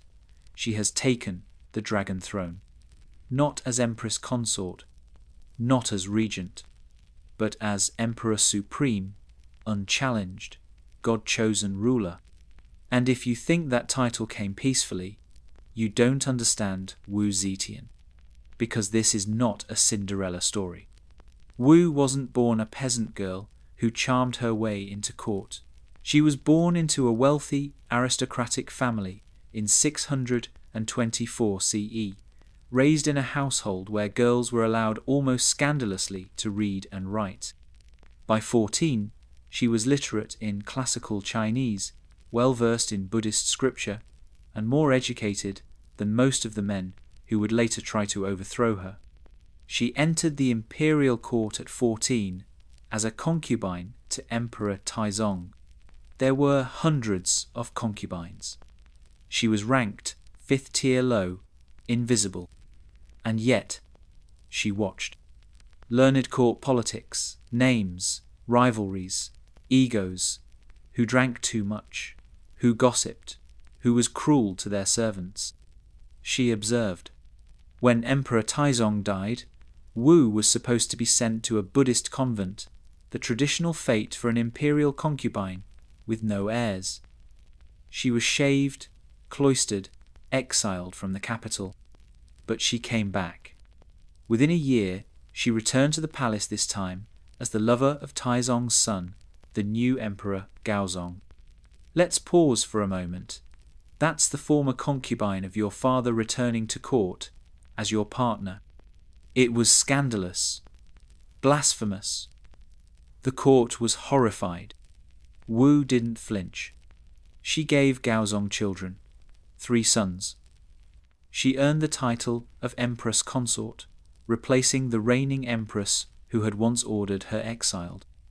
Legend says Wu framed her rival for the death of her own infant daughter, smothered by unknown hands in her crib, and used that accusation to destroy her. Historians still argue whether the baby's death was foul play or calculated sacrifice. Regardless, the empress was deposed, her family slaughtered, and Wu stood alone beside the emperor. But that was just Act 1. When Gaozong suffered a series of strokes, Wu took over the daily governance of the empire, first as a regent, then as de facto ruler. At court meetings, she sat behind a silken screen, issuing decisions through eunuchs. Soon, she no longer needed the screen. She sat openly on the throne, and after Gaozong's death, she declared what had never been declared: the Tang dynasty was over. She founded a new one, Zhou, and crowned herself emperor. The court was stunned. Priests clutched their scrolls. Scholars raged. Officials wept. Wu didn't care. She was already writing the future in ink and flame. Power in Tang China was built on 3 pillars: ritual, family, and men. Wu Zetian broke all 3. But she didn't do it with fire and fury, at least, not right away. She did it with administration. First, she rewrote the bureaucracy. China's civil service was already vast, a system of scholar officials selected through difficult Confucian exams. Wu expanded it and subtly rigged it. She created new positions, bypassing hereditary posts and opening pathways for men from lesser families, even commoners, to rise. Why? Because those men owed their status to her, not their fathers, not their lineages. She created a generation of fiercely loyal administrators whose power depended on her remaining in charge. And she didn't stop there. She created the secret police, a network of informants embedded throughout the empire. Eunuchs, monks, servants, anyone could be eyes and ears for the throne. Suspected traitors vanished. Political enemies were accused of treason, incest, heresy, sometimes all three. The court bled from within. She used fear surgically. When a minister hesitated to kneel, he disappeared. When her own sons conspired, they were exiled or poisoned. When a rival prince rallied support, his family tree was cut off at the root. And yet paradoxically, the country prospered. Infrastructure improved. Taxes were stabilized. The price of rice dropped. Wu invested in agriculture, granaries, and irrigation. She sent envoys to foreign courts. Buddhism, her favored religion, received massive state support. Temples were built, statues carved. She positioned herself not just as ruler, but as divine. She commissioned an enormous stele, a stone slab to record her achievements. Uniquely, it was left blank.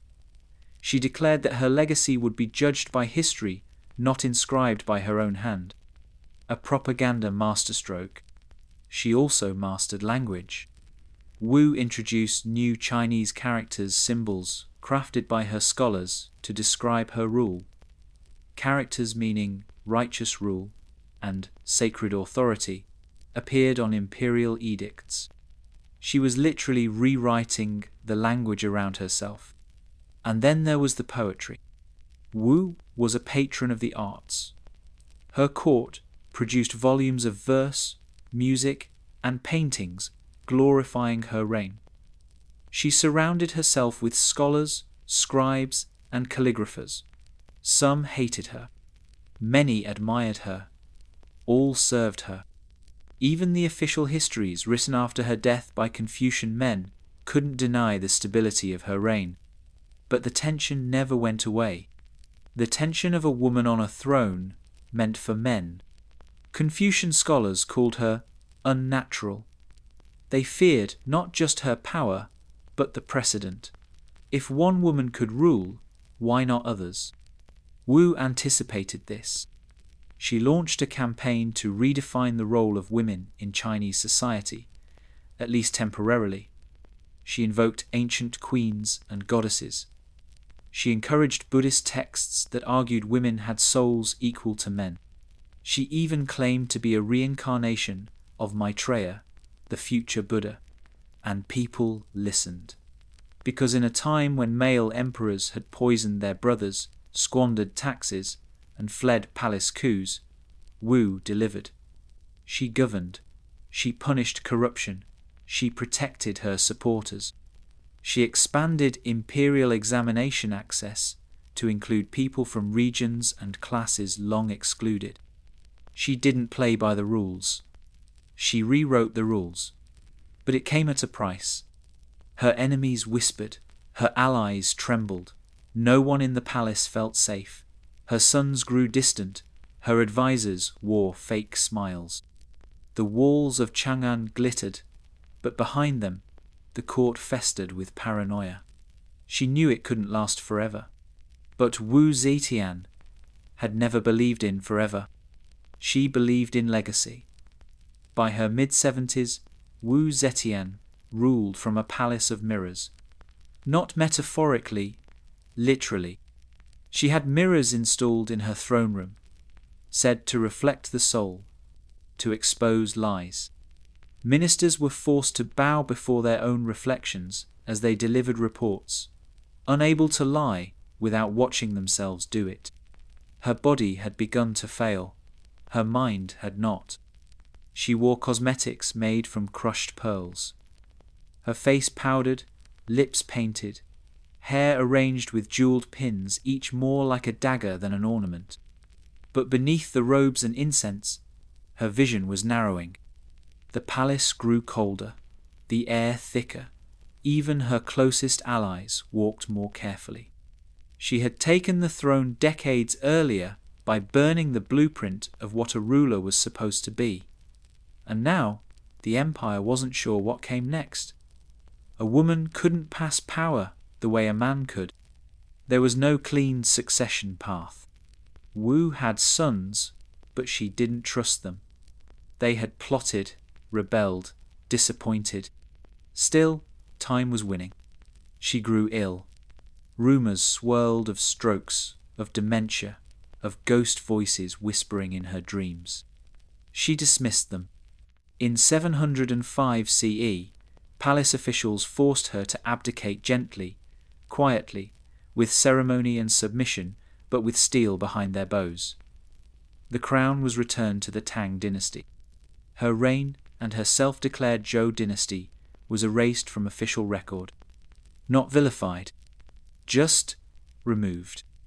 The historians, most of them male, wrote around her, called her manipulative, cruel, lustful, cunning, called her rule a freak accident, blamed her for weakening the dynasty, ignoring the fact that it had survived precisely because she kept it from collapsing when her predecessors were dying, young, sick, and confused. Her name became a cautionary tale, an asterisk, a warning. This is what happens when you let women rule. She died soon after, in the spring.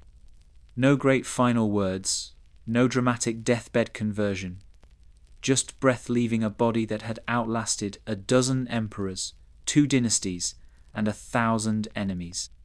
She was buried next to her husband, Emperor Gaozong, in a massive tomb carved into a mountain.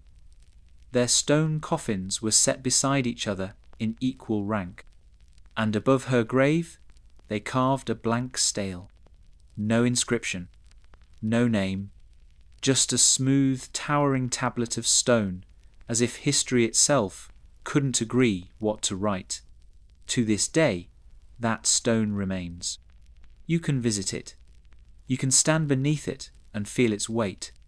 And you might ask yourself, is the absence of words a punishment or the ultimate power move? Because in the silence, Wu Zetian becomes anything you need her to be: tyrant, feminist icon, butcher, administrator, mother, monster, miracle. She understood something no other emperor ever did. To truly control history, don't write your legacy, erase the space where it's supposed to go, and let the future fill in the rest.